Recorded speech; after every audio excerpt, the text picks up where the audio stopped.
Weekend মানেই দীঘা, কিন্তু দীঘা পর্যটনের চরিত্র বদলে যাচ্ছে। মানে দীঘায় পর্যটকদের চরিত্র বদলে যাবে এবার, শুধুমাত্র উইকেন্ডে সমুদ্রের ধারে ঘুরে বেড়ানোর জন্য নয়, জগন্নাথ মন্দিরের জন্য। তো সেজে উঠেছে দীঘা, উৎসবের মেজাজ দীঘায়। সেখান থেকে রয়েছেন আমার সহকর্মী রুমেলা, সরাসরি একবার কথা বলবো। রুমেলা, একরকম উৎসবের মেজাজ, ফেস্টিভ মুড চলছে দীঘায়, কি হবে আজ?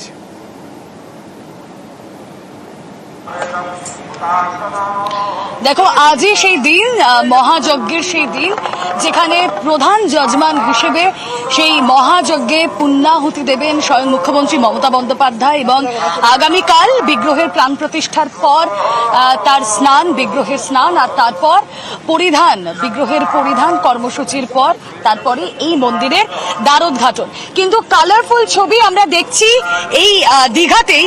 এই মুহূর্তে আমার সঙ্গে জগন্নাথ ধামে পেয়ে গিয়েছি, একটু থামতে হবে, আমি পেয়ে গিয়েছি মহাদেবকে।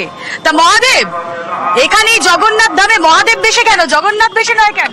হ্যাঁ, মহাদেব সেজেই এখন হচ্ছে সামনে গাজন গেল, গাজন থেকেই যে সাইজটা ধরেছি সেই দিকেই ঘুরছি। এইভাবে বিভিন্ন গ্রামে গ্রামে। কোথা থেকে এসেছেন মহাদেব? আমি চন্দ্রকোনা, পশ্চিম মেদিনীপুর, যাদবপুর গ্রাম থেকে এসেছি। আচ্ছা, পশ্চিম মেদিনীপুর থেকে জগন্নাথের টানে এসেছেন? তাহলে টানে এসেছি। তাহলে জগন্নাথের টানে এবং দর্শকদের জন্য একটু তাণ্ডব নৃত্য হয়ে যায়। জয় জগন্নাথ, জয় জগন্নাথ।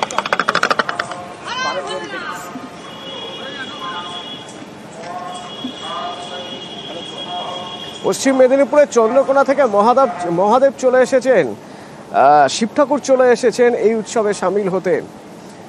এই উৎসবে সবাই যে যার মতো করে সামিল হচ্ছেন, ভিড়ে ভিড়াক্কার, পর্যটকদের জন্য হোটেলে ঠাঁই নেই দশা, সেসব খবর তো থাকবে। তবে তার আগে প্রথমে একবার চট করে জেনে নিই যে মুখ্যমন্ত্রী মমতা বন্দ্যোপাধ্যায় পৌঁছে গিয়েছিলেন গতকালই, তারপর আজ তার ঠাসা কর্মসূচি, ঠিক কি করবেন তিনি মন্দিরে। কাল দেখেছি আমরা বারবার করে তিনি মন্দিরে গিয়েছেন, দেখেছেন, কোথাও যেন ব্যবস্থাপনার ফাঁক না থাকে। আবির রয়েছে সরাসরি আমার সঙ্গে, বলতে পারবে আবির?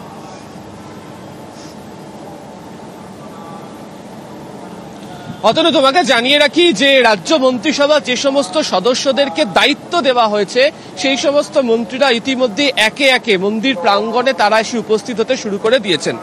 গতকালই এই মন্দিরের পুজোর যারা দায়িত্বে রয়েছেন ইসকনের তরফ থেকে এবং পুরী থেকে যারা এসছেন, তারা উল্লেখই করেছিলেন যে আজকের এই যে মহাযজ্ঞের যে অনুষ্ঠান, সেই মহাযজ্ঞের অনুষ্ঠানের শেষ পর্বে যে আহুতি দেওয়া হয়, পূর্ণ আহুতি যাকে বলে, সেই অনুষ্ঠানে যোগ দেবেন মমতা বন্দ্যোপাধ্যায়। তিনি সেই সময় সেখানে উপস্থিত থাকবেন। তবে যেহেতু তুমি কিছুক্ষণ আগেই বলছিলে যে প্রচুর পর্যটক, এটা ঠিক, যারা এই আমন্ত্রিত তারা তো নয় গেট পেরিয়ে ভেতরে গেলেন, তারপরেও প্রচুর পর্যটক তারা আসবেন। তাদের জন্য কি ব্যবস্থা করতে পারা যায় সেগুলো দেখভালের দায়িত্ব তিনি বিভিন্ন জনকে ভাগ করে দিয়েছেন। এবং সরাসরি দীঘা শহরের একাধিক জায়গাতেই এবং রাজ্যেরও বিভিন্ন জায়গাতে এলইডি স্ক্রিন বসানো রয়েছে, সেখান থেকে লাইভ সম্প্রচার দেখতে পাওয়া যাচ্ছে। প্রত্যেক মুহূর্তের খুঁটিনাটি যা এই মন্দির উদ্বোধনকে ঘিরে হচ্ছে তার সবটা দেখার মতো। দ্বিতীয়ত হচ্ছে যে গতকালকেও আমরা দেখেছিলাম যে সমস্ত অতিথি অভ্যাগতরা এসে পৌঁছেছেন, তাদের প্রত্যেকের সঙ্গে আলাদা আলাদা করে গিয়ে মমতা বন্দ্যোপাধ্যায় দেখা করেন, তাদেরকে আসার জন্য তাদেরকে তিনি অভিনন্দন জানিয়েছেন। এবং আজকেও প্রচুর জন আসছেন, তাদের সঙ্গেও তিনি দেখা করবেন এবং যাবতীয় যে অনুষ্ঠানের প্রস্তুতি সংক্রান্ত খোঁজ খবর তিনি অবশ্যই নিচ্ছেন। তবে তুমি নিশ্চয়ই শুনতে পাচ্ছ যে 11টা থেকে যে মহাযজ্ঞের অনুষ্ঠান শুরু হয়েছে তার মন্ত্রোচ্চারণ ইতিমধ্যেই চলছে। তবে যে বা যারা, যে ছবিটাও দেখাবো সেটা হচ্ছে প্রচুর মানুষজন ইতিমধ্যে আসছেন, একদম নীল কার্পেট পেরিয়ে হচ্ছে মূল মন্দিরের সামনের যে মূল ফটক, যেটিকে সিংহদুয়ার বলা, সেখানে এসে তারা অপেক্ষা করছেন। তারাও চাইছেন কখন মন্দিরের গেট খুলে দেওয়া হবে এবং তারা ভেতরে প্রবেশ করবেন। মূল অনুষ্ঠানের আজকেও যে অনুষ্ঠানের অর্থাৎ উপাচার অনুযায়ী শয়ন করানো হবে, তার আগে হচ্ছে এই যজ্ঞ শেষ করা হবে এবং যজ্ঞ শেষ পর্যায়ে যে পুজো, সেই পুজোতেই মমতা বন্দ্যোপাধ্যায় মন্দির প্রাঙ্গণে তিনি উপস্থিত হতে চলেছেন। আর আবির, তুমি যেমন বলছিলেন যে পর্যটকদের এত পরিমাণ পর্যটক আসছেন, তাদের দেখভালের জন্য দায়িত্ব দেওয়া হচ্ছে কোনো মন্ত্রীকে, তো সেই পর্যটকরা যে আসছেন সেই ভিড় সামলাচ্ছে কিভাবে হোটেলগুলি? আমার সঙ্গে সুজিত রয়েছেন, সরাসরি একবার কথা বলবো। সুজিত, প্রচুর পরিমাণে পর্যটক সামলানোর অভ্যেস দীঘার হোটেল মালিকদের রয়েছে, হোটেল অ্যাসোসিয়েশনের রয়েছে, কিন্তু এবার বোধহয় একটু বেশি পরিমাণে মানুষ চলে এসেছেন, তাও আবার সপ্তাহের মাঝখানে, কিভাবে সামলাচ্ছেন তারা?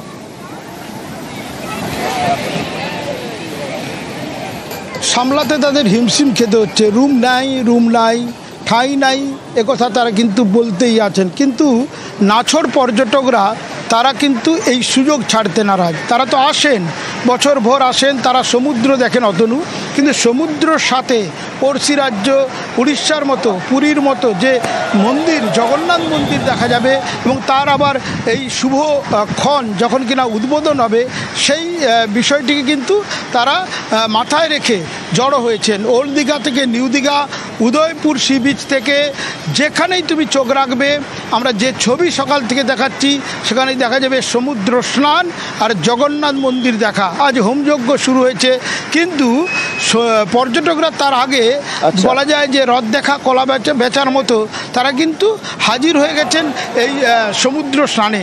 সমুদ্র দেখছেন, ঢেউ দেখছেন, তার পাশাপাশি তারা কিন্তু চোখ রাখছেন গিয়ে উত্তরে মন্দির যেখানে সমুদ্র থেকে কিছুটা দূরে, সেখানে কিন্তু তারা হাজির হচ্ছেন অতনু। এবং এই যে আনন্দ, যে ছবি, সেই ছবিটা কিন্তু দীঘায় ধরা পড়ছে। সৈকত নগরী দীঘা, যেখানে মন্দির উদ্বোধন উপলক্ষে পর্যটকরা, পুণ্যার্থীরা জড়ো হয়েছেন, তারা কিন্তু কোথাও বোধ হয় পরিচিতিটা বদলে গেল, দীঘার পরিচিতি বদলে যাচ্ছে। এবার দীঘা শুধুমাত্র আর সৈকত শহর নয়, এবার দীঘা, সেখানে তীর্থ করতেও মানুষ যেতে পারেন, সেখানে মানুষ ধর্মের জন্য যেতে পারেন, নিজের ভক্তির জন্য যেতে পারেন। এবার দীঘায় শুধুমাত্র সমুদ্র নয়, জগন্নাথ মন্দিরও।